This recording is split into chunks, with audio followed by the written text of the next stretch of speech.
Girls hostel मधलं भूत.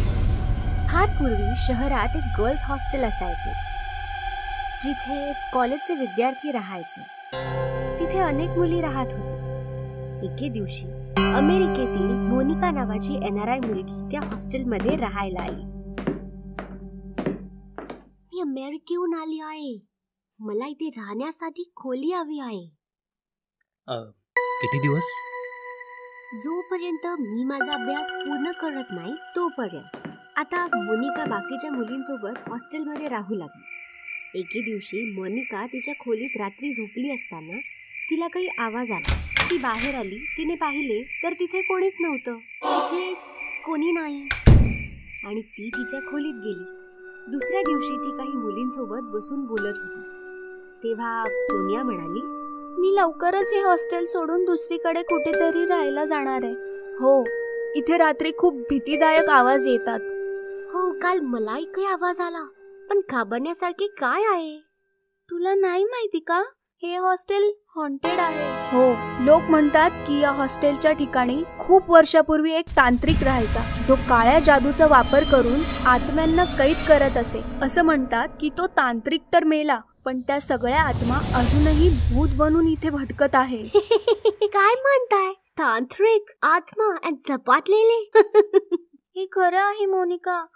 आम्ही सगळे इथून जाणार आहोत. तू पण आमच्या सोबत चल. भूत असं काही नसतं, म्हणूनच मी कुठेही जाणार नाही. अशा प्रकारे मोनिकाने इतर मुलींच्या बोलण्याची खिल्ली उडवली. त्याच रात्री मोनिका तिच्या खोलीत झोपली असताना तिला बाहेरून कसला तरी आवाज आला आणि ती उठून बसली.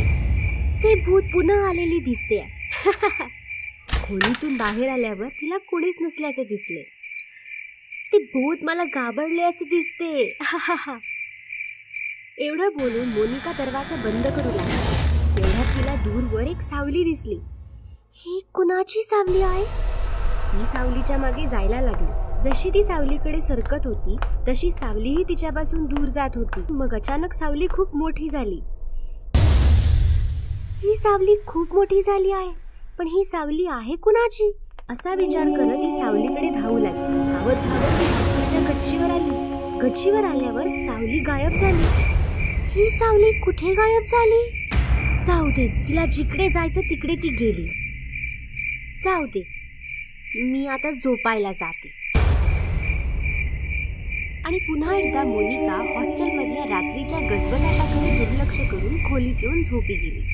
दुसऱ्या दिवशी ती हॉस्टेलमध्ये काही मुलींसोबत बसली असताना सोनिया म्हणाली, मोनिका, आम्ही एक नवीन हॉस्टेल पाहिले आहे. उद्या सकाळी आपण सगळे तिकडे शिफ्ट होऊया. काय? तुम्ही खरंच हे हॉस्टेल सोडत आहात का? हो, इथे राहिलो तर ते भूत आपल्याला मारून टाकेल. मी तुला किती वेळा सांगितले आहे की हे भूत सारखे काही नाही, पण तुम्ही लोक माझं ऐकतच नाहीये. मोनिका, आम्हाला ते सर्व नाही माहिती. उद्या सकाळी आपण इथून निघणार आहोत. तुझं मन झालं तर तू पण येऊ शकतेस. त्या रात्री पुन्हा एकदा मोनिका तिच्या खोलीत झोपली होती. नंतर खूप मोठे आणि भयानक भूत तिच्याकडे आले. मोनिका, बघ, तुला भेटायला कोण आलंय? कोण आहे? अचानक समोर एवढं भीतीदायक भूत पाहून मोनिका घाबरते. तू कोण आहेस? आणि माझ्या खोलीचा दरवाजा बंद होता, तू आत कसा आलास? मी भूत आहे आणि कुठलाही दरवाजा आम्हा भूतांना थांबवू शकत नाही.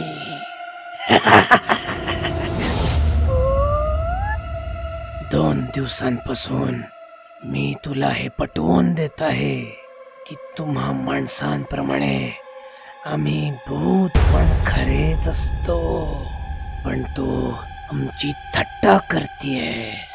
म्हणून मी ठरवलं की आज तुला भूतांना भेटवतो.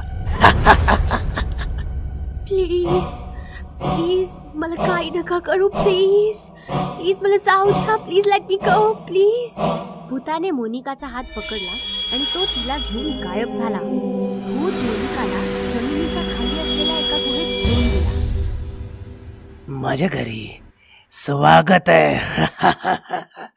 मला सांग, तुला काय हवंय? वाघाचं रक्त की माणसाची खोपडी? नो, मला काहीच नको आहे.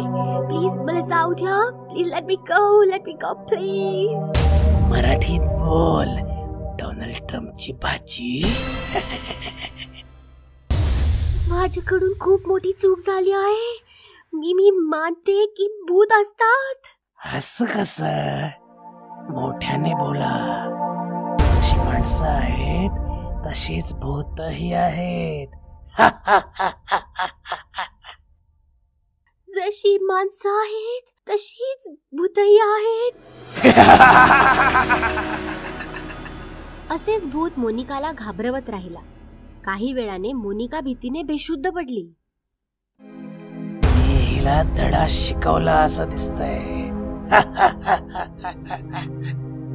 त्यानंतर सकाळी मोनिकाला जाग येताच ती तिच्या खोलीत असल्याचे तिला दिसले. भूत भूत, या हॉस्टेलमध्ये भूत आहे. मला इथे राहायचं नाही. ती हॉस्टेलच्या खोलीतून बाहेर आली. तिथे सोनिया, राणी आणि बाकीच्या मुली आहेत. सोनिया, मला पण घेऊन जा. या हॉस्टेलमध्ये खरंच भूत आहे. पण तुझं सामान? मला काही नको आहे. फक्त मला इथून बाहेर काढा. त्यामुळे हॉस्टेल हॉन्टेड असल्याची मोनिकाची खात्री पटली आणि ती तिचं सामान तिथेच सोडून पळून गेली. बोरवेल वालं भूत. गोष्ट आहे पुण्याची. रश्मी आणि निखिल पती पत्नी होते. सॉफ्टवेअर कंपनीमध्ये काम करत होते आणि शहराच्या बाहेर भाड्याच्या जागेत राहायचे. तासन तास प्रवास आणि त्यात फ्लॅटचं भाडं. यापेक्षा तर आपण पुण्यातच एखादा नवीन फ्लॅट घेऊया. आपलं सेव्हिंगही बऱ्यापैकी आहे. रश्मीचं म्हणणं ऐकून निखिलने घर खरेदी करण्याचा निर्णय घेतला आणि त्याच्या मित्राच्या मदतीने सदानंद नावाच्या माणसाला भेटला ज्याला घर विकायचं होतं. हे बघा, प्रभात रोडवर एक मोठं घर आहे. तसं तर काकांचं आहे, पण काकांना मूलबाळ नव्हतं, त्यामुळे घर मला देऊन गेले ते. मी US ला शिफ्ट होतोय म्हणून घर विकायचंय. रश्मी आणि निखिलने घर पाहिलं तर त्यांना खूप आवडलं. त्यांनी घर विकत घेतलं आणि सदानंद US ला निघून गेला. काही दिवस गेले. रश्मी आणि निखिल नवीन घरात सेटल झाले होते. त्यांचं डेली रुटीन पण खूप चांगलं चाललं होतं. एके दिवशी रश्मी आणि निखिल झोपले होते की अचानक एका आवाजाने रश्मी जागी झाली. आवाज फार भयानक होता. सदानंद, मी तुला सोडणार नाही. आवाजाने विचलित होऊन रश्मी बेडमधनं उठली आणि चालत चालत एका रूमच्या समोर येऊन थांबली. रूमचं टाळं आपोआप तुटलं. दरवाजा पण आपोआपच उघडला आणि रश्मी रूम मध्ये आली. रूमच्या मधोमध एक फार मोठी बोरवेल होती ज्यातून फार विचित्र आवाज येत होते. अचानकपणे रश्मीच्या पाठीवर कोणीतरी हात ठेवला. रश्मीने मागे वळून पाहिलं तर मागे निखिल उभा होता. रश्मी, अगं इकडे काय करतेस? निखिलचं लक्ष बोरवेलकडे जाताच तो चकित झाला. सदानंदने आपल्याला सांगितलं का नाही की या रूम मध्ये बोरवेल आहे? आपण ही रूम कधी व्यवस्थित नाही पाहिली. रश्मी नॉर्मल होऊन बोलू लागली. बोरवेल आहे तर चांगलंच आहे ना, पाण्याचा त्रास तर नाही होणार आता. दुसऱ्या दिवशी रश्मी निखिल बरोबर जॉबवर तर गेली, पण तिचं वागणं बोलणंच बदललं होतं. लंच ब्रेक मध्ये कोणालाही न सांगता ती गुपचूप घरी आली आणि बोरवेल समोर येऊन उभी राहिली. मला बाहेर काढा. रश्मीने बोरवेलचा स्विच ऑन केला आणि गार्डन मध्ये येऊन झाडांना बोरवेलचं पाणी देऊ लागली. पाण्यामुळे अख्ख्या कॉलनीमध्ये दुर्गंधी पसरली. लोक नाक तोंड बंद करून घराच्या बाहेर पडली आणि दुर्गंध वाढला. लोकांनी नोटीस केलं की रश्मी दुर्गंधीयुक्त पाण्याने गार्डनला भिजवते. लोक ओरडत रश्मीच्या दिशेने आली. अगं, हे सडका पाणी आहे, थांब थांब. लोकांचं म्हणणं ऐकताच जोर जोराने रश्मी हसू लागली आणि पाण्याच्या धारेने तिने लोकांना भिजवायला सुरुवात केली. दुर्गंधीयुक्त पाणी शरीरावर पडताच लोक पळाली. संध्याकाळ होताच निखिल घरी आला तेव्हा त्याने पाहिलं गार्डन मधील सगळी झाडं वेली सुकली होती. निखिलला राग आला आणि तो आतमध्ये किचन मध्ये आला तर रश्मी जेवण बनवत होती. काय गरज होती कॉलनीतल्या लोकांसोबत मूर्खपणा करायची? वेडी म्हणतायत तुला. काय गरज काय होती बोरवेल सुरू करायची? जेवण तयार आहे, हात पाय धुवून घे. रश्मीचा आवाज विचित्र होता, जणू कोणी पुरुष बोलतो आहे. काय झालं रश्मी? दुपारी ऑफिस मधनं पटकन आलीस? माझी तब्येत ठीक नव्हती. काय झालंय तुझ्या तब्येतीला? का असं बिहेव करतेस तू? मध्यरात्र झाली होती. निखिल झोपला होता. अचानक एका भयानक आवाजाने त्याची झोप मोड झाली. सदानंद, मी आलो आहे. निखिल घाबरला. त्याने पाहिलं तर बिछाण्यावर रश्मी नव्हती. अचानकपणे त्याची नजर सीलिंग वर गेली. तेव्हा त्याचे डोळे विस्फारले गेले. रश्मी वर लटकलेली भयानक भूत बनली होती. जोर जोरात ओरडत होती.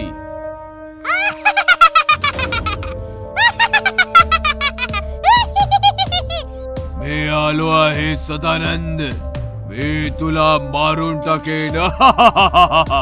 असं म्हणताच रश्मी निखिलच्या छाताडावर बसली आणि तिने निखिलवर हल्ला केला. रश्मी सोड ग, काय झालंय काय तुला? रश्मी निखिलवर वारंवार वार करत होती. निखिलने रश्मीला फेकलं आणि पळत पळत बोरवेलच्या रूम मध्ये येऊन लपला. निखिलने मोबाईल काढून सदानंदला फोन केला. सदानंद, अरे काय केलंस तू? माझी बायको वेडी झालीये, वारंवार तुझं नाव घेते आणि ती बोरवेल आणि हे सगळं काय आहे? सदानंद हसता हसता म्हणाला,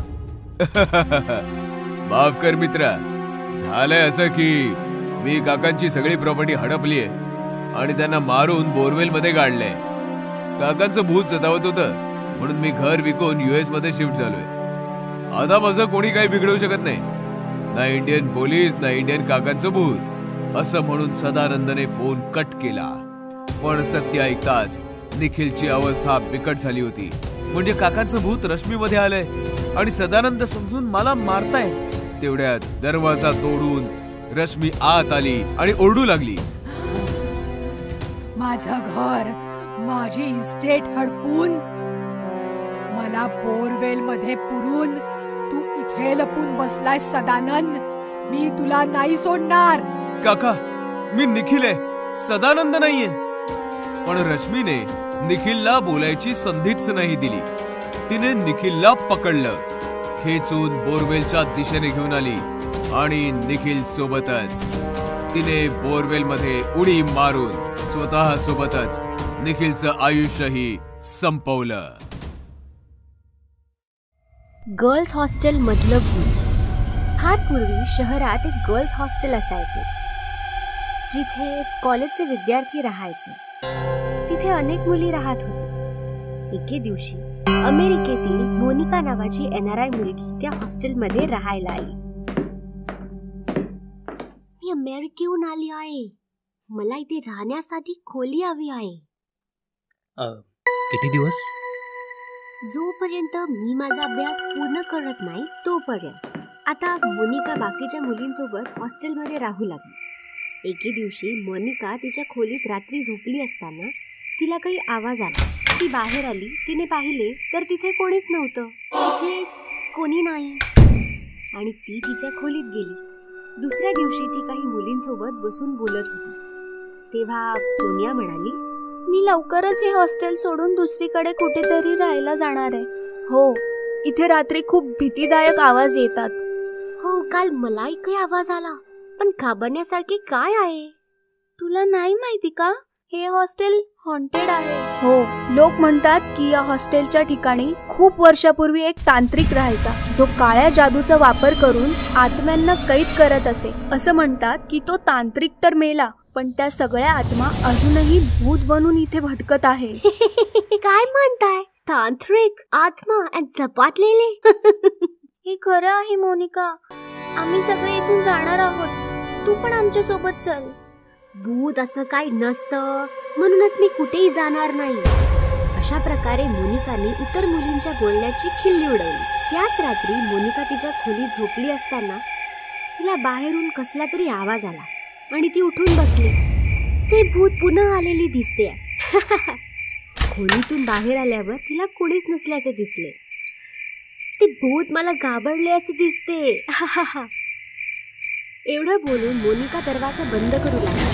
तेवढ्यात तिला दूरवर एक सावली दिसली. ही कुणाची सावली आहे? ती सावलीच्या मागे जायला लागली. जशी ती सावलीकडे सरकत होती तशी सावलीही तिच्यापासून दूर जात होती. मग अचानक सावली खूप मोठी झाली. ही सावली खूप मोठी झाली आहे, पण ही सावली आहे कुणाची असा विचार करत ती सावलीकडे धावू लागली. धावत धावत ती हॉस्टेलच्या गच्चीवर आली. गच्चीवर आल्यावर सावली गायब झाली. ही सावली कुठे गायब झाली? जाऊ दे, तिला जिकडे जायचं तिकडे ती गेली. जाऊ दे, मी आता झोपायला जाते. आणि पुन्हा एकदा मोनिका हॉस्टेलमधल्या रात्रीच्या गजबजाटाकडे दुर्लक्ष करून खोलीत येऊन झोपी गेली.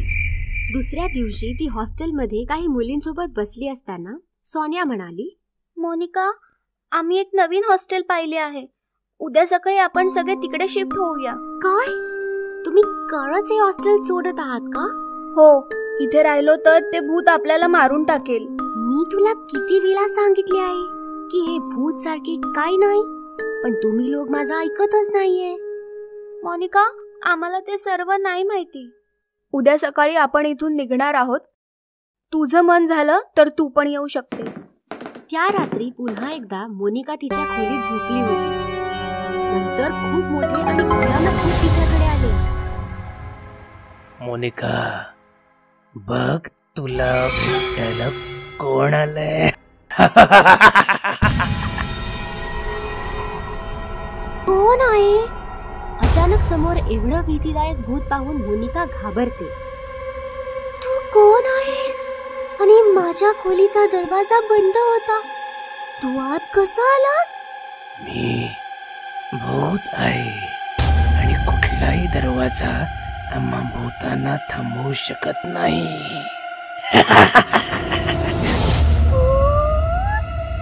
2 दिवसांपासून मी तुला हे पटवून देत आहे की तुम्हा माणसांप्रमाणे आम्ही भूत पण खरेच असतो, पण तू आमची थट्टा करतेस.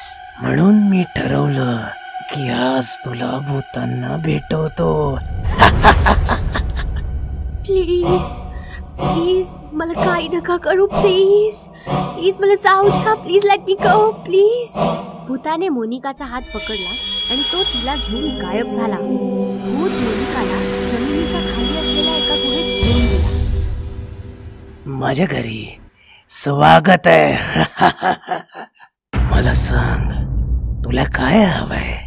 वाघाचं रक्त की माणसाची खोपडी? नो, मला काहीच नको आहे. प्लीज मला जाऊ द्या. Please let me go. Late me go please. मराठीत बोल. डोनाल्ड ट्रम्पची भाजी. माझ्याकडून खूप मोठी चूक झाली आहे. मी मानते की भूत असतात.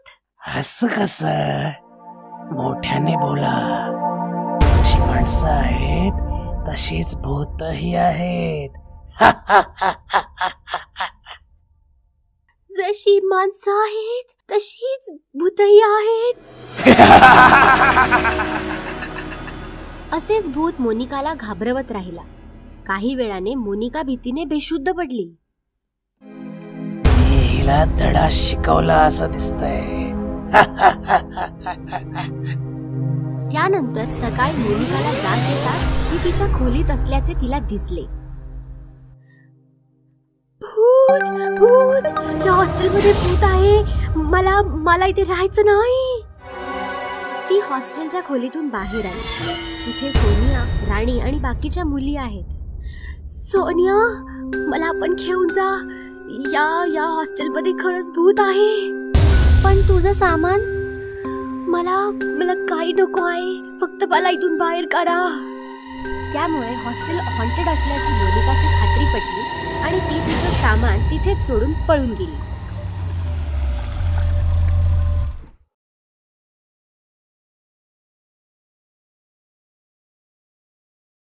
देवाशिष त्याची बायको जेनी सोबत US मध्ये राहायचा.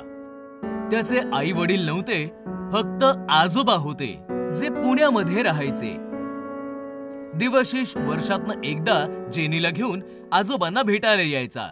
एके दिवशी देवाशिषला इंडियातनं कॉल आला आणि देवाशिष लगेच जेनी सोबत इंडियात आला. दोघेही पुण्याला आजोबांकडे पोहोचले तर दरवाजात लोकांची खूप गर्दी होती. पोलीसही होते. मृत्यू 15 दिवसांपूर्वीच झालाय. एकटेच होते ना, त्यामुळे कोणाचं लक्ष नाही केलं. वास येऊ लागला तेव्हा शेजाऱ्यांनी कंप्लेंट केली. देवाशिष आणि जेनी आतमध्ये आले आणि प्रेताला बिलगून रडू लागले. आजोबा, हे काय झालं? माझ्या सोबत आला असता तर हे असं घडलं नसतं. काय इथे राहण्याचा हट्ट केला तुम्ही का? देवाशिष आणि जेनीने आजोबांचे अंतिम संस्कार केले आणि काही दिवस इंडियामध्ये राहायचा निर्णय घेतला. आजोबा तर नाही राहिलेत. आता त्यांची ही प्रॉपर्टी विकून आपण कायमचे अमेरिकेला निघून जाऊ. हो, जसं तुला योग्य वाटेल. जेनी आणि देवाशिष आजोबांच्या घरी राहू लागले. एके दिवशी दोघेही झोपले होते. तेवढ्यात कुणीतरी दरवाजा वाजवला. देवाशिषने दरवाजा उघडला तर भाजीवाली उभी होती. साहेब, भाजी घ्या ना, ताजी ताजी आहे भाजी. सॉरी, नकोय मला. देवाशिष आणि जेनीला अमेरिकन खाणं आवडायचं. ते दररोज अमेरिकन खाणं ऑर्डर करायचे आणि खायचे. पण भाजीवाली देखील दररोज सकाळी दारावर ठकठक करायची. साहेब, भाजी घ्या ना, ताजी ताजी आहे भाजी.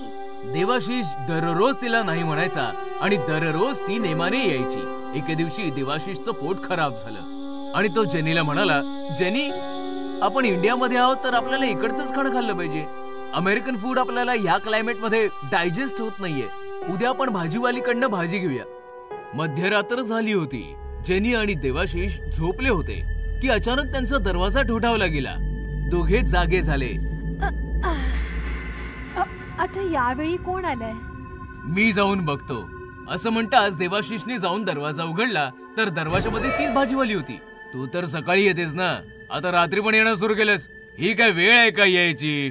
देवाशिष ओरडला. तेवढ्यात जेनी तिकडे आली आणि ती पण भाजीवालीला पाहून चकित झाली. तुम्हाला भाजी घ्यायची होती, मग भाजी घेऊन आले. ठीक आहे, आणि इकडे. देवाशिषने भाजीची टोपली घेतली आणि जेनीला दिली. ही आत ठेवून दे आणि येताना पैसे पण घेऊन ये. जेनी टोपली घेऊन आतमध्ये आली आणि तिने झाकण उघडलं आणि ते पाहताच तिचा थरकाप उडाला. टोपलीमध्ये भाज्या नाही, हाडं होती. ती पटकन देवाशिषच्या दिशेने पळाली. इथे देवाशिष भाजीवाली सोबत गप्पा मारत होता. अगं, तुला कसं माहिती आम्हाला भाजी पाहिजे म्हणून? कारण मी माणूस नाही, भूत आहे.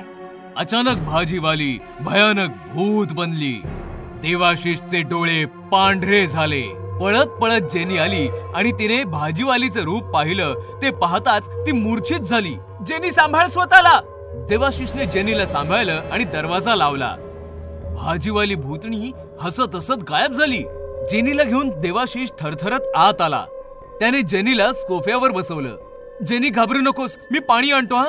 देवाशिष पाणी घेण्यासाठी किचन मध्ये आला आणि तिकडचं दृश्य पाहून तिकडेच हबकला. भाजीच्या टोपलीवर एका तरुण मुलीचं भूत रडत होतं. देवाशिषला पाहताच त्या मुलीचं भूत रडत रडत देवाशिषकडे येऊ लागलं. देवाशिष ओरडला, जेनी पळ, इकडे धोका आहे. असं म्हणत देवाशिष हॉलमध्ये पळाला तर सोफ्यावर जेनी नव्हती. जेनी, कुठे आहेस तू? तेवढ्यात देवाशिषला एका रूम मधून ओरडण्याचा आवाज आला. देवाशिष थरथरतच त्या रूमच्या दिशेने गेला. तेव्हा त्याने पाहिलं भाजीवालीचं भूत जेनीकडनं जमीन खोदून घेत होतं. खोद खोद, आणखीन खोल खोद. अचानकपणे देवाशिषला मागून कोणीतरी धक्का दिला. तो रूम मध्ये आला. त्याने मागे वळून पाहिलं तर मागे तरुण मुलीचं भूत उभं होतं. आलास काय तू? तू पण खोद. तुम्ही दोघी कोण आहात? आम्ही तुमचं काय बिघडवलंय? आधी खोदा तर खरं, सगळं काही समजेल. देवाशिष आणि जेनी रडत रडत रूम खोदू लागले. खोलवर खोदल्यानंतर 2 सापळे बाहेर आले. ते सापळे पाहिल्यावर दोघेही घाबरले. हे सापळे कोणाचे आहेत? इकडे कसे आले? हा सापळा माझा आहे आणि हा सापळा माझ्या मुलीचा. आम्ही मेलेलो, आम्हाला मारून इथे पुरून टाकलं. मारून टाकलं होतं तुझ्या आजोबांनी. खोटं, हे सगळं खोटं आहे. खोटं वाटत असेल तर माझ्या या मुलीला विचार, जी रडत बसलीये. माझी मुलगी तुझ्या आजोबांकडे भाजी विकायला आली होती. तेव्हा त्याने तिच्या बरोबर जबरदस्ती केली आणि मी जेव्हा तिला वाचवायला आले तेव्हा त्याने माझ्या सोबत पण जबरदस्ती केली. आणि आम्हाला मारून इथे पुरून टाकलं.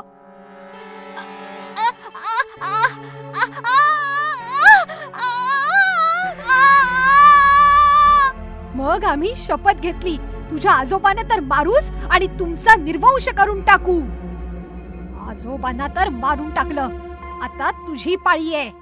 असं म्हणताच दोन्ही भूतणींनी देवाशिष आणि जेनीला पकडलं. गळा दाबून दोघांना तडफडून मारून टाकलं आणि त्याच खड्ड्यामध्ये पुरून टाकलं. डॉक्टर बनला भूत. ही कहाणी आहे शाहगंजची.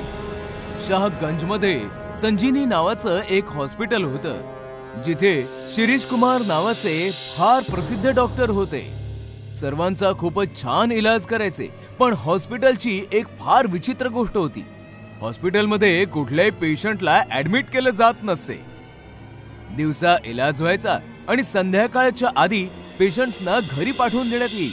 अंधार व्हायच्या आधी हॉस्पिटलला टाळं लागायचं. एके रात्री दिनेश नावाचा एक मुलगा इलाज करायला हॉस्पिटलमध्ये आला. रात्री इकडे इलाज होत नाही, माहित नाही का? नाही, पोटदुखीचा इलाज करायला आलोय. खूप दुरून आलोय मी, म्हणून प्रवासात पूर्ण दिवस निघून गेला. प्लीज मला आतमध्ये जाऊ द्या. डॉक्टर साहेब घरी गेलेत. हॉस्पिटलला टाळं लागलंय, दिसत नाही काय? उद्या सकाळी ये. इकडून. वॉचमॅनने दिनेशला पळवला आणि दिनेश अडचणीत सापडला. फार अपेक्षा घेऊन आलो होतो. पोटदुखीचा इलाज झाला असता तर रात्री सुखाने झोपलो असतो. पण आता या अनोळखी शहरामध्ये पोटदुखी घेऊन कुठे भटकू? तेव्हा दिनेशचं लक्ष पार्किंग मध्ये उभ्या एका कारवर गेलं. असं वाटतंय ही डॉक्टर साहेबांची गाडी आहे. म्हणजे डॉक्टर साहेब आतमध्येच आहेत. मी डॉक्टर साहेबांकडे जातो, मग ते माझा नक्कीच इलाज करतील. दिनेशने पार्किंगची भिंत ओलांडली आणि हॉस्पिटलमध्ये आला. हॉस्पिटल एकदम सुनसान होतं. सगळे बेड्स एकदम रिकामे होते. ना कुठली नर्स होती, ना ही कोणी वॉर्ड बॉय. कमाल आहे, एकही पेशंट, एकही नर्स नाही. आता डॉक्टर साहेबांची केबिन शोधायला हवी. दिनेशला केबिन मिळाली. दरवाजा ढकलून तो आतमध्ये गेला. डॉक्टर शिरीष त्याच्याकडे पाठ करून एक्सरे पाहत होते. माफ करा सर, जबरदस्तीने आतमध्ये आलो. त्रासच असा होतोय की सकाळपर्यंत वाट नाही पाहू शकत. बस तिकडे दिनेश. सॉरी सर, पण मी पहिल्यांदा तुमच्या हॉस्पिटलमध्ये आलोय. मग तुम्हाला माझं नाव कसं माहिती? तेव्हा अचानकपणे दिनेशच्या नजरा डॉक्टरांच्या पायांकडे गेल्या. डॉक्टरांचे दोन्ही पाय एकदम उलटे आणि टोकदार होते. कोण आहे तू? डॉक्टर जसा दिनेशकडे वळला, दिनेशचा श्वास अडकला. कारण की डॉक्टर एक भयानक भूत होता. दिनेश लगेच दरवाजाच्या दिशेने पळाला, पण दरवाजा तर लॉक्ड होता. दरवाजा उघडा, वाचवा वाचवा. पण डॉक्टराच्या भूताने दिनेशला पटकन पकडलं. तू इकडे आलायस तर स्वतःच्या मर्जीने, पण जाशील माझ्या मर्जीने, आणि मी तुला जाऊ नाही देणार.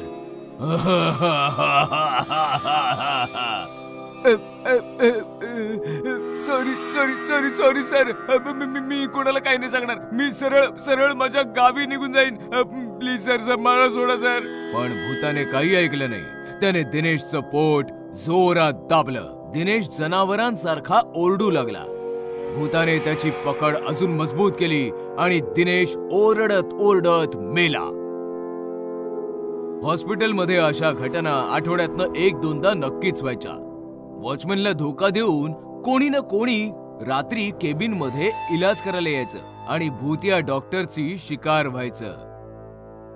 आणि मग सकाळ व्हायच्या आधीच वॉचमन येऊन प्रेताला जागी ठेवायचं. सकाळी सगळं काही नॉर्मल व्हायचं. Doctor Shirish Kumar normal doctor सारखे पेशंट्सची इलाज करायचे. पण रात्रीचा अंधार होताच भयानक भूत व्हायचे. अखेर काय रहस्य होतं भूतिया डॉक्टरचं, याची 10 वर्षापूर्वीची एक कहाणी आहे.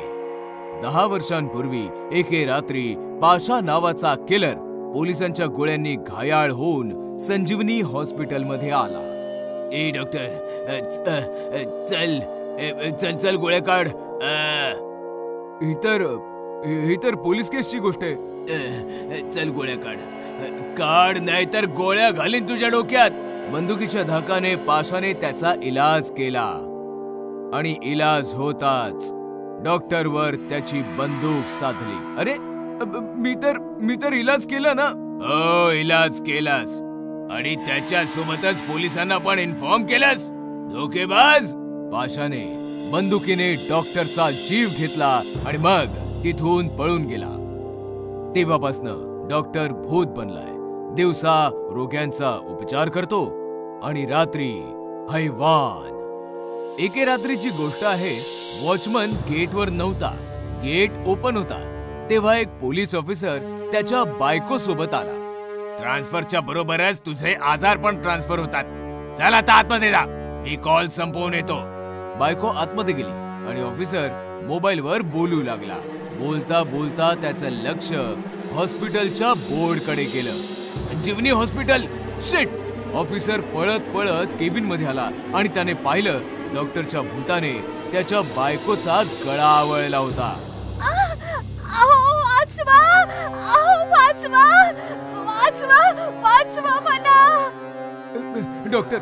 डॉक्टर सोडा, ती माझी बायको आहे. मग तू कोणता मोठा MLS? थांब, तुझाही नंबर लवकर येईल.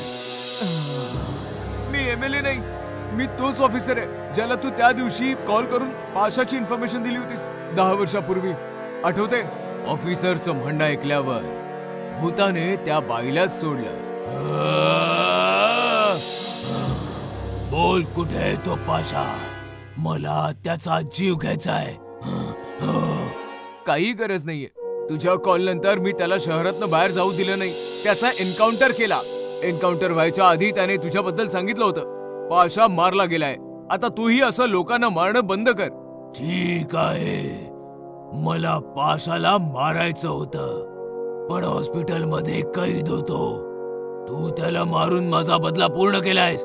आता मला या भूताचा अवताराचा त्याग करायचा आहे.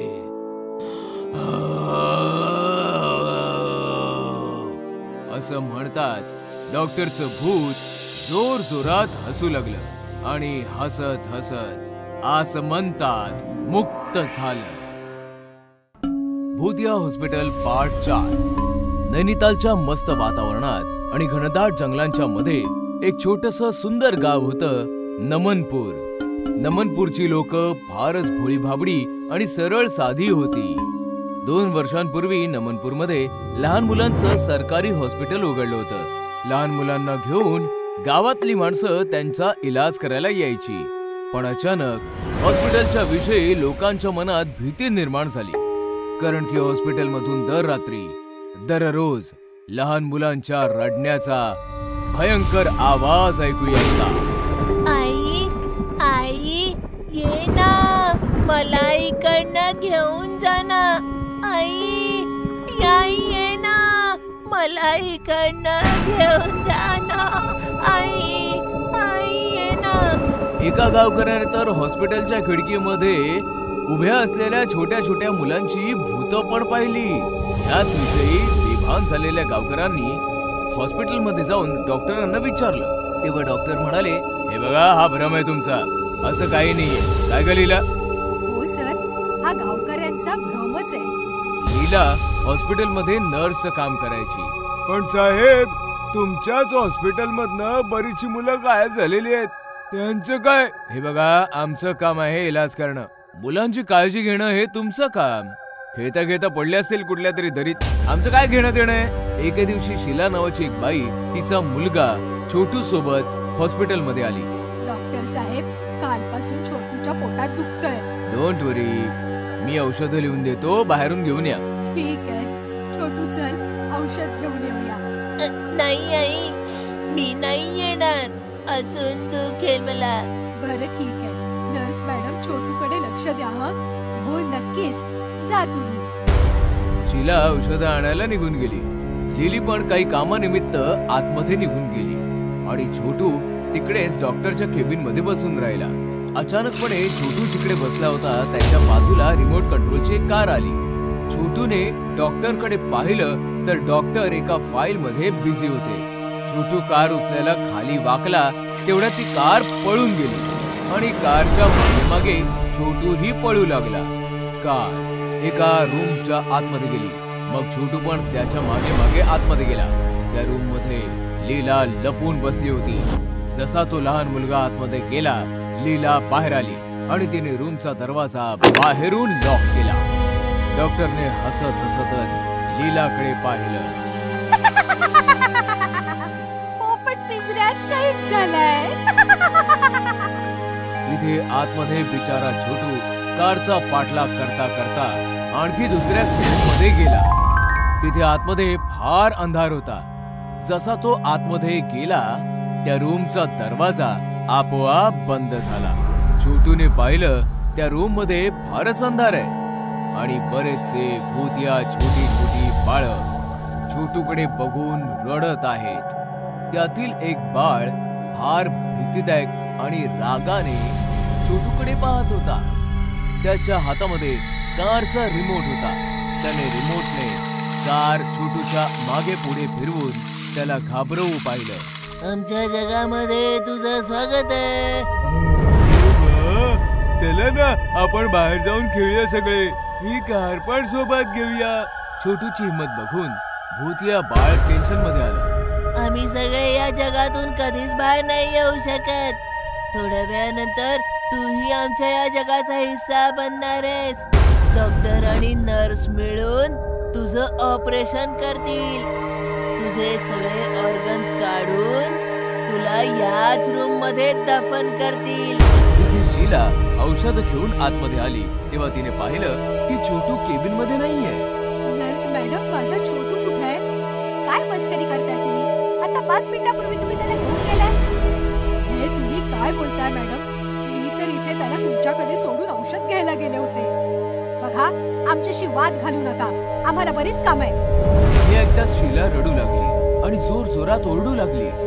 छोटू, छोटू, कुठे आहेस तू? छोटू, अरे छोटू, कुठे आहेस तू? इथे भूतिया मुलांसोबत अडकलेल्या छोटूने त्याच्या आईचा आवाज ऐकला आणि तोही ओरडू लागला. आई, मी इकडे आहे. मी आतमध्ये आहे. आई, तुझा आवाज तुझ्या आईपर्यंत नाही पोहोचू शकत. पण पोलिसांपर्यंत तर पोहोचू शकतो ना? म्हणजे डोंट वरी, माझी आई काही साधीसुधी आई नाही. ती IPS शिलावती आहे, नैनिताल पोलीस. असं म्हणतात छोटूने त्या रूमची खिडकी उघडली आणि बाहेर उभे असलेल्या पोलीस फोर्सला इशारा केला. छोटूचा इशारा मिळताच लपलेली पोलीस फोर्स खिडकीतनं आत आली. पोलिसांना पाहताच सर्व भूतिया मुलं घाबरू लागली. हे बघा मुलं, घाबरू नका.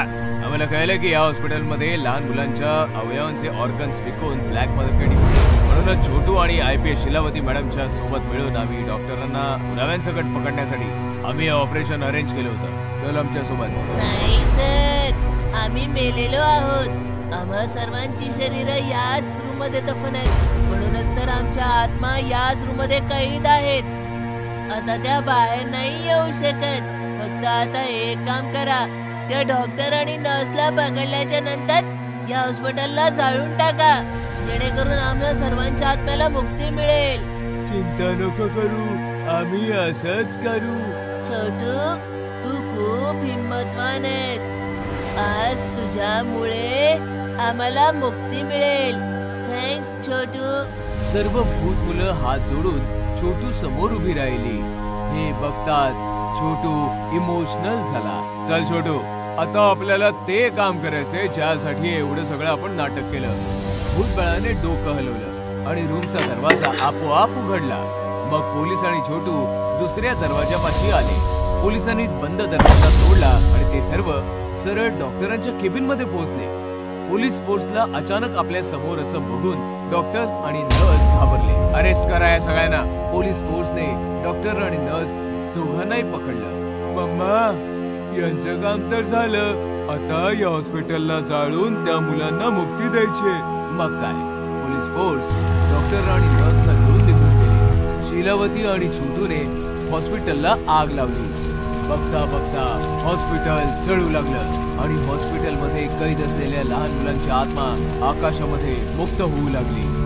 Proud of you my son. तुझ्यामुळे आपण हे मिशन कंप्लीट करू शकलो. असं म्हणून शीलावतीने छोटूला मिठी मारली आणि दोघांच्या समोर ते भूतिया हॉस्पिटल बघता बघता जळून राख झालं. भूतिया पंक्चरवाला. मुंबई पुणे हायवे अंधारामध्ये गडला होता. थंडीमुळे हायवे सुनसान होता आणि सुनसान हायवेवर एक कार जोराने पास होत होती. गप्पा टप्पा करत करत राघव आणि श्वेता रस्ता कापत होते की अचानक कारचा बॅलन्स बिघडला आणि कार रस्त्याच्या कडेला उतरली. राघव सांभाळून. राघवने जोरात ब्रेक लावला. दोघे कारच्या बाहेर आले तर कारचा टायर पंक्चर होता. शिट यार, स्टेपनी पण नाहीये, आता काय करायचं?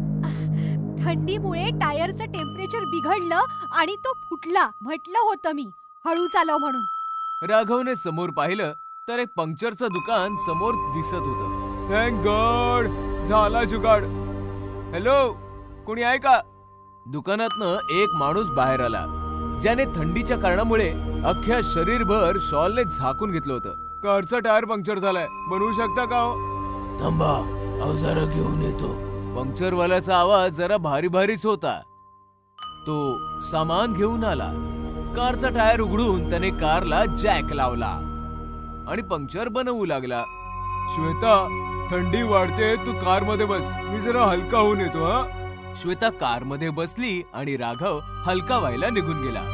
राघव परत आला तर त्याने पाहिलं की आग जळत आहे आणि पंक्चरवाला त्याचं काम शांततेने करत आहे. आग बघताच राघव शेकोटी पाशी बसला.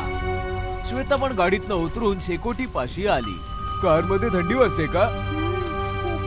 अचानकपणे श्वेताचं लक्ष शेकोटीवर गेलं तर ती चमकलीच.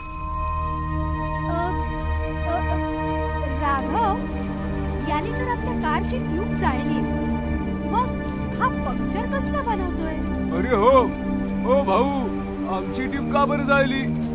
त्यांनी पंक्चरवाल्याकडे पाहिलं तर त्यांचे डोळे विस्फारलेच राहिले. पंक्चरवाला एक भयानक भूत बनला होता ज्याचं पूर्ण शरीर जळलेलं होतं. ट्यूब जाळली कारण की मी पण जळलो होतो. बघायचंय तुम्हाला कसं? भूत श्वेता आणि राघवच्या जवळ आलं तर दोघांचे श्वास रोखले. भूताने जळती ट्यूब उचलली आणि दोघांच्या गळ्यामध्ये घातली. त्यामुळे दोघे जळताना तडफडून मेले. या घटनेचे शिकार फक्त राघव आणि श्वेता नव्हते.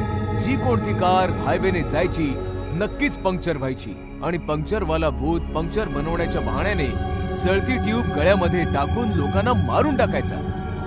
पुण्याचे कमिशनर मौर्य आपल्या कार जवळ उभे राहून फोनवर बोलत होते. हॅलो, ऐका मुंबई कमिशनर, मी मौर्य बोलतोय. ड्रग्ज माफिया टोंडरा मुंबईमध्ये लपलाय. तुमचे काही पोलीसवाले त्याला साथ देत आहेत. तो पुण्यातनं पळालाय. तुम्ही त्याला आणि काही करप्ट ऑफिसरना पकडा. मी लिस्ट पाठवतो आणि मुंबईकडे निघतो. सर, मी पण येतो.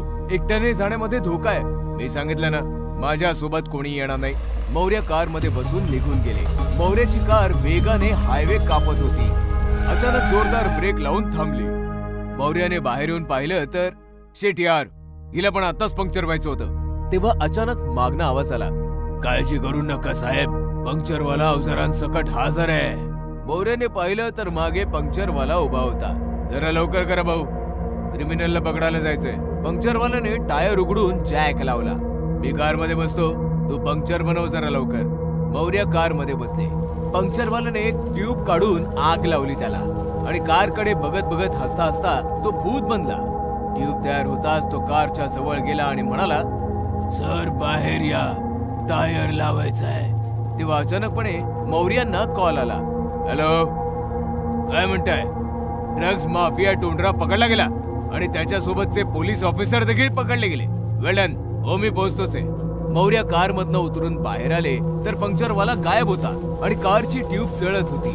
मौर्य समजला की काहीतरी गडबड आहे. त्याने पिस्तूल काढली आणि पटकन मागे वळला तर त्याच्या मागे पंक्चरवाला भूत हसत उभं होतं.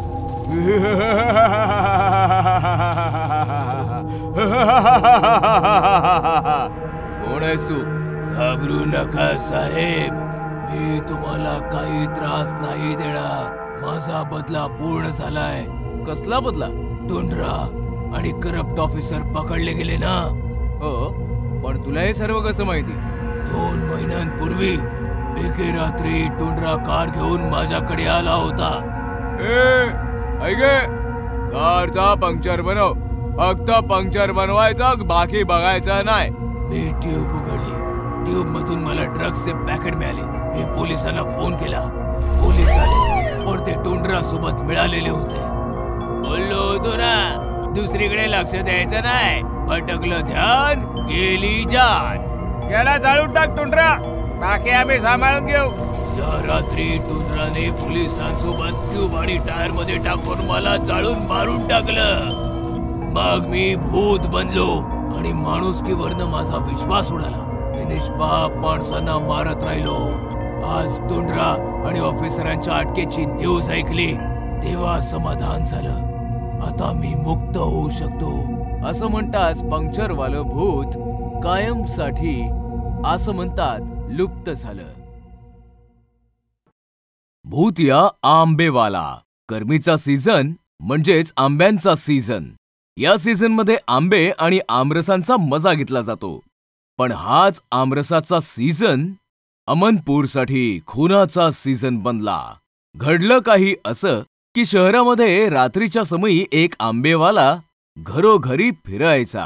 आंबे घ्या ताजे ताजे, मोठे मोठे रसदार आंबे, आंबे घ्या आंबे.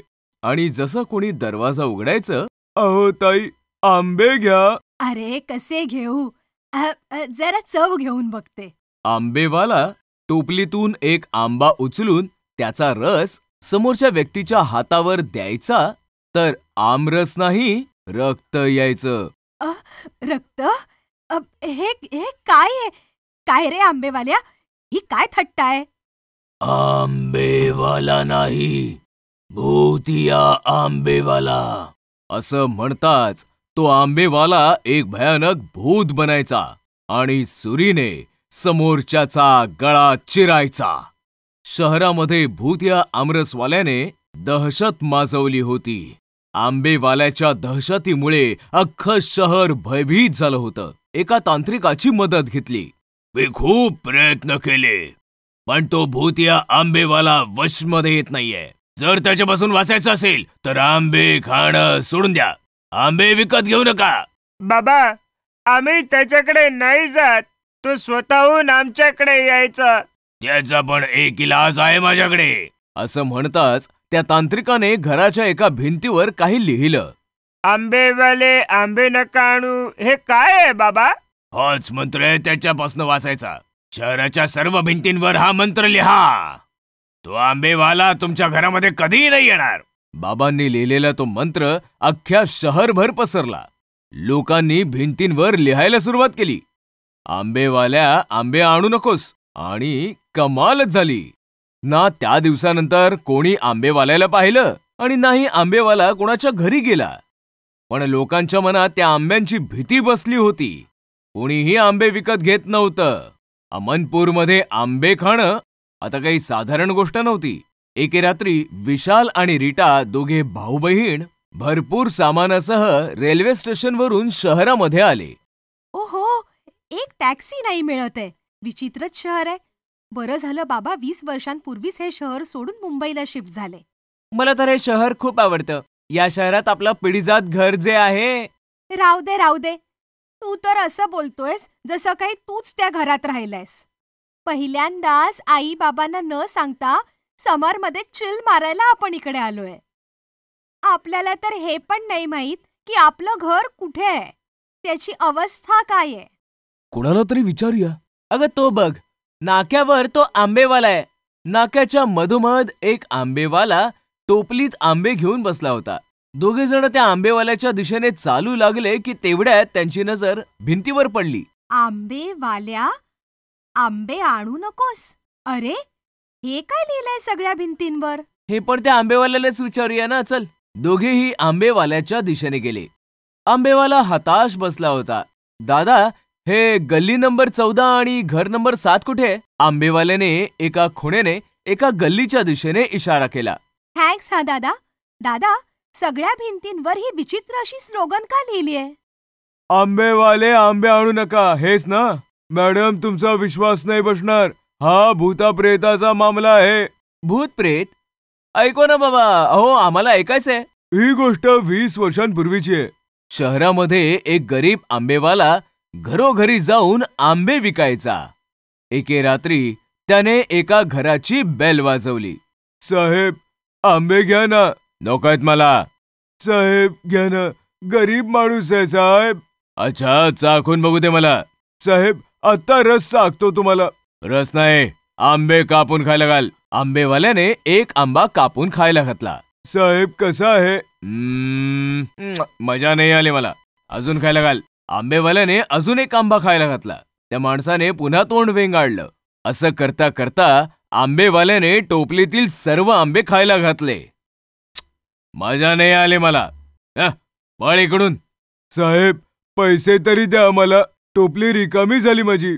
अरे, कसले पैसे देऊ तुला? चल निघ. आंबेवाल्याला खूप राग आला आणि त्याने सुरी काढली. अरे, तुझी लायकी नाही भिकाऱ्या. मला चाकू दाखवतोस? या चाकूने तुझ्या खून करून टाकेन. हा? काय होणार होतं? त्या बदमाशाने त्या आंबेवाल्याला सुरीने मारून टाकलं. मग तो आंबेवाला भूत बनला आणि लोकांना घरोघरी जाऊन मारू लागला. त्याच भूतापासून वाचण्यासाठी भिंतींवर हे लिहिलं गेलंय. How sad. आता तर तुमच्याकडून पण कोणी आंबे विकत घेत नसेल ना? डोंट वरी, मी तुमच्याकडून आंबे विकत घेऊ. हो, पण आधी आम्ही चाखून नक्की बघणार. आता तुम्हाला आंब्याचा रस खाऊ घालतो. हात पुढे करा बरं. दोघांनी हात पुढे केले आणि आंबेवाल्याने रस काढायला सुरुवात केली. पण आंब्यातून आमरस नाही निघाला. रक्त आलं. रक्त? ही काय थट्ट आहे? मस्करी नाही, बदला. घरांचे दरवाजे बंद झाले तर मग काय? आता मी रस्त्यावर राज्य करेन, हाहाकार माजवेन. असं म्हणताच तो आंबेवाला भयंकर भूत बनला. मग विशाल आणि रीटा थरथर कापू लागले. भूत भूत. आम्हाला सोडून द्या. आम्ही तुमचं काय बिघडवलंय? तू नाही, तुझ्या बापाने. मला माझ्या चाकूने मारणारा मुंबईला पळणारा लफंगा आणि कोणी नाही, तुमचाच बाप आहे. हे ऐकताच विशाल आणि रीटा आश्चर्यचकित झाले. तेवढ्यात भूताने त्याची रक्ताळलेली सुरी काढली आणि दोघांवर वार करायला सुरुवात केली. सपासप वारांमुळे दोघे घायाळ झाले आणि तडफडून तडफडून मरून गेले. एक शहर आहे. त्या शहरात एक आंधळी चेटकीण राहत होती. त्या चेटकिणीचे दोन्ही डोळे गायब झाले होते. तिला काहीच दिसत नव्हतं. मला माहिती आहे तुम्ही सगळे इथे लपलेले आहात. मला दिसत नाही याचा फायदा उचलताय, पण तुम्ही माझ्यापासून सुटू शकत नाही.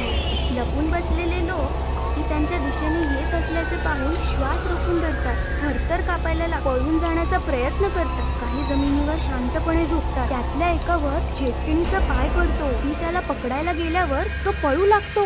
माझ्याशी हुशारी, पण मी या खेळाचा आनंद घेत आहे. मी पाहते तुम्ही किती दूर पळतात. चेटकीण धावणाऱ्या माणसाकडे हात पुढे करते. तिचा हात मोठा होऊ लागतो. तो माणूस हातातून निसटण्याचा प्रयत्न करतो, पण चेटकीण त्याला पकडते आणि स्वतःकडे ओढते. पळून चाललास कुठे? माझ्या तावडीतून सुटून तर दाखव. सोड मला. मला वाचवा, वाचवा. तुला काय हवंय? तू मला का पकडलायस? सगळ्यात आधी मी तुझे डोळे काढीन आणि स्वतःला लावीन आणि मग तुला घरी नेऊन खाईन.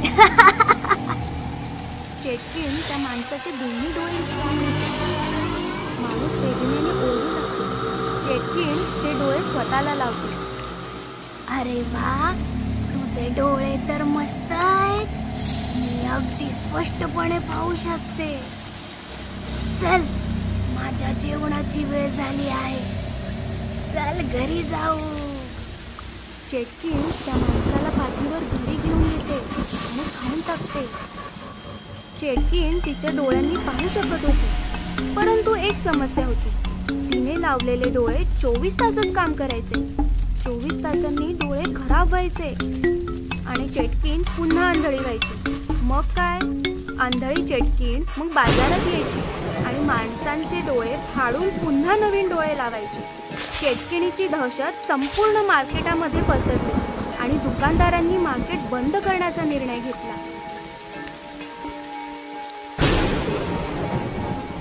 भावांनो, ती अंधळी चेटकीण रोज येत असते आणि कोणाला ना कोणाला घेऊन जाते. किती कोटी ग्राहकही बाजारात येत नाहीत. काय करायला पाहिजे? जोपर्यंत चेटकिणीला काही इलाज नाही तोपर्यंत बाजार बंद ठेवूया. होय होय, बाजार बंद ठेवूया. होय होय, बाजार बंद ठेवूया. अशा प्रकारे दुकानदारांनी बाजार बंद केल्याने संपूर्ण बाजारपेठेत शांतता पसरली. रात्र झाली की चेटकीण बाजारात यायची, पण बाजारात कोणीच नसायचं. चेटकीण खूप शोधायची, पण एकही माणूस सापडायचा नाही. बाजार बंद झाल्यासारखा दिसतोय. आता माझे काय? मला डोळे आणि अन्न कसे मिळणार? ठीक आहे, मी शोधून काढते, कोणीतरी मिळेलच. चालत चालत चेटकीण हॉस्पिटलमध्ये पोहोचते. तिला पाहून सर्व लोक इकडे तिकडे धावू लागतात. चेटकीण डॉक्टरांच्या केबिनमध्ये येते. डॉक्टर थरथर कापायला लागतात. काय हवंय तुम्हाला? मला तुझे डोळे हवे आहेत, असं म्हणत चेटकीण डॉक्टरला पकडते. मला सोड. मी तुला सोडले तर डोळे कसे मिळतील? मी देतो तुला डोळे.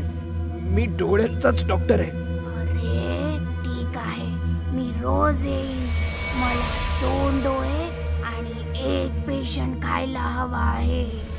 जर माझ्याशी दगाबाजी केली तर माझ्यापेक्षा वाईट कोणी नाही. ठीक आहे, मला सोड.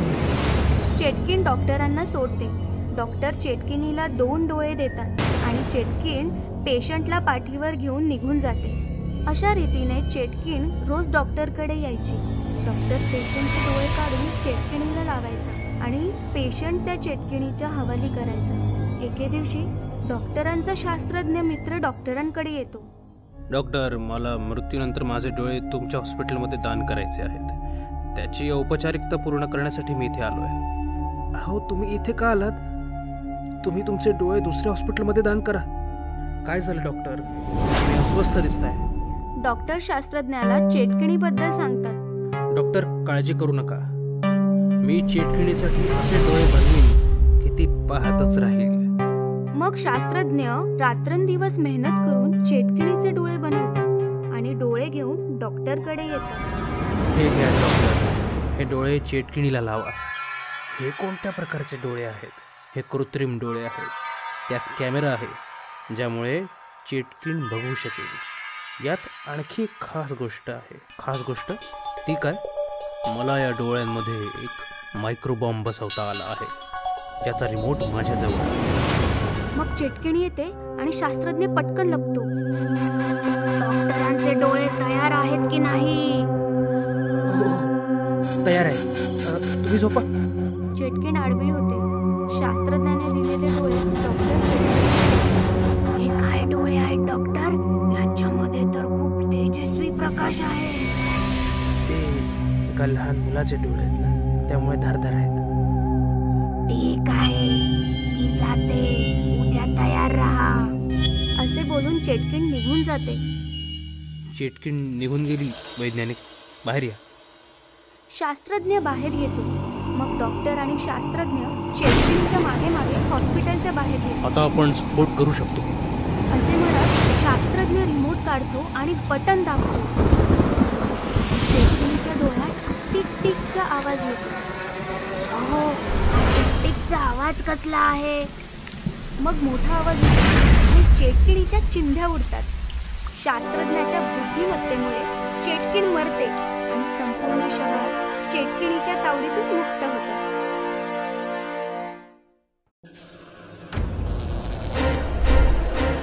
भूतनी आंटी. बऱ्याच वर्षांपूर्वी जंगलामध्ये एक ताकदवान भूतनी तिच्या मुलीसोबत राहत होती. भूतनी तिच्या मुलीची खूप काळजी घ्यायची. ती जंगलातून रोज नवनवीन प्राणी आणून तिला खाऊ घालायची. आई, हा ससा खूपच मऊ आहे, पण हा ना खूपच छोटा होता. उद्या ना तू माझ्यासाठी खूप मोठी म्हैस घेऊन ये. ठीक आहे बाळा. माझी मुलगी छोटी छोटी, म्हैस मागते मोठमोठी. अशीच वेळ निघून गेली आणि भूतनी आता म्हातारी झाली आणि आजारी पडू लागली. आता तिच्या जागी तिची मुलगी शिकार करून आणू लागली.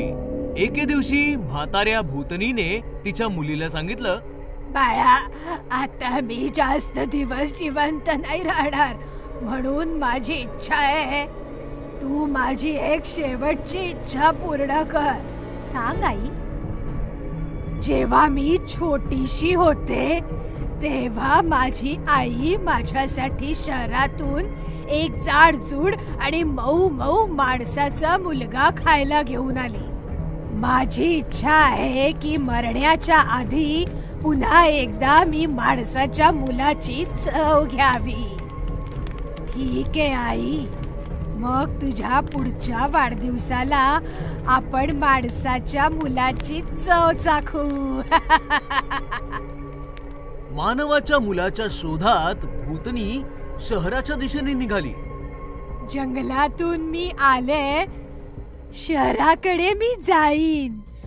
माणसाचं पोर खाऊन माझ्या आईचा वाढदिवस साजरा करीन. शहरामध्ये पोहोचून तिने बरीचशी मुलं पाहिली, पण एकही मूल तिला आवडलंच नाही. तेवढ्यात तिला समोर गट्टू दिसला. हा मुलगा तर खूप मऊ मुलायम आहे, पण हा तर खूपच हडकुड आहे. याला तर माझी आई एकटीच खाऊन टाकेल, मग मला काय मिळणार?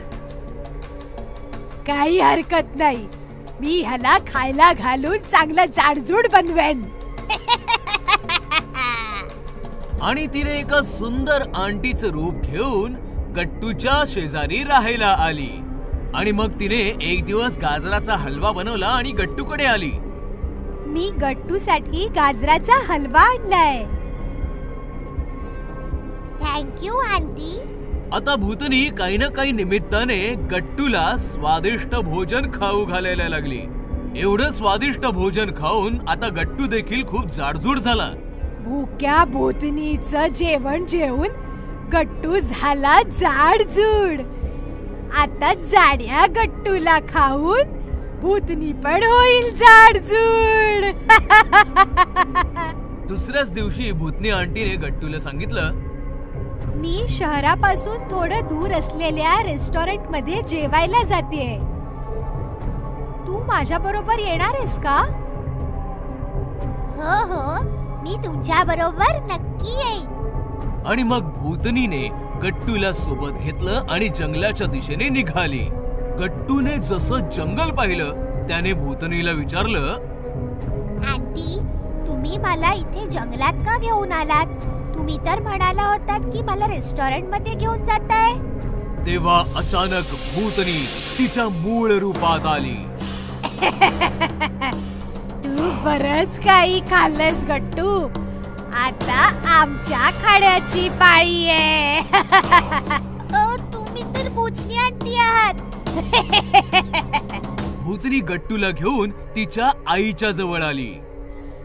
आई, हे बघ, मी माणसाचं पोर घेऊन आले. याला खाण्यात तर खूप मजा येईल. ह्या दोन्ही भूतणींचं बोलणं ऐकल्यावर गट्टूला कळलं की यांच्यापासून वाचण्यासाठी त्याला काही ना काही शक्कल लढवावी लागेल. तेवढ्यात त्याला एक आयडिया सुचली. आता तुम्ही मला खायचं ठरवलेलंच आहे, तर तुम्ही मला खा. पण तुमच्यापैकी माझं काळीज कोण खाणार? असं म्हणतात माणसाच्या शरीरात काळीज सगळ्यात जास्त स्वादिष्ट असतं आणि जो ते एकदा खातो तो त्याची चव कधीच नाही विसरत. तसं तर मला वाटतं की माझं काळीज भूतनी आंटीनेच खायला पाहिजे, कारण त्यांनी खूप मेहनत केली आहे ना. नाही नाही, तुझं काळीज तर मीच खाणार, कारण माझ्या सांगण्यावरूनच तर तुझी भूतनी आंटी तुला शहरातून इथे घेऊन आलीये. पण मेहनत तर जास्त मीच केलीये ना.